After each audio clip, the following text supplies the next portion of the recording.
Hi, it's Lynn Shuck, and we are here about to do a little bit of handstand prep. Now this assumes you are warm enough and ready to go up. You've done work to get your forearms and your wrists and your hands moving, and I have lots of other videos on that sort of thing.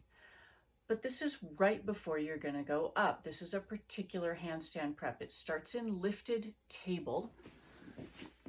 And so in lifted table, you have your toes curled under and you're in table and you're not rounded to the ceiling between your shoulder blades. Shoulder blades are on your back. There's a little bit of lumbar curve. Toes are curled under, hands are right under your shoulders. You're going to hover your knees. That's the first part of this movement, is to be able to hover the knees without going forward to hover or rounding the back to hover. We just want to keep everything else the same and hover the knees. From this hovered position, I'm going to take my hips back towards my heels and come back to where I started. And I'm going to repeat that 3 times. And then I can bring my knees down. Now, one thing you'll notice I did not do was round my back when I went backward. I kept that neutral spine, nor did I lift my knees higher. They are hovered about 1 inch off the ground.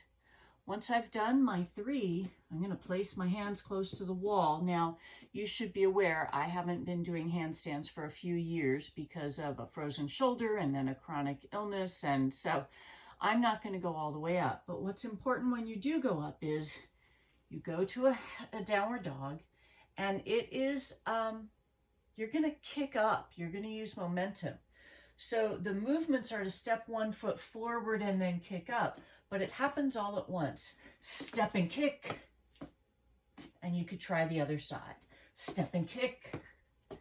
Now, that little tiny bitty lift that you saw my foot do off the floor, that's as good as I've got right now because I'm not strong enough. My body knows that.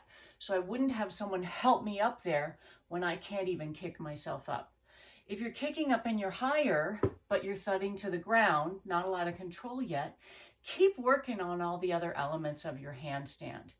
And if you're kicking up and it's going great, good for you, you're going to start to work to bring yourself away from the wall and control that kick up more.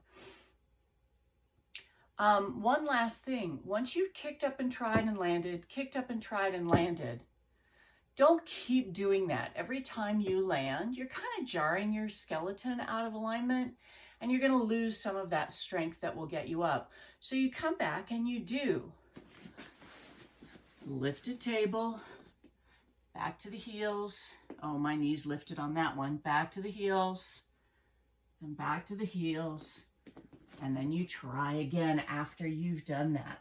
Kick up. Oh, see, not quite as heavy. Kick up.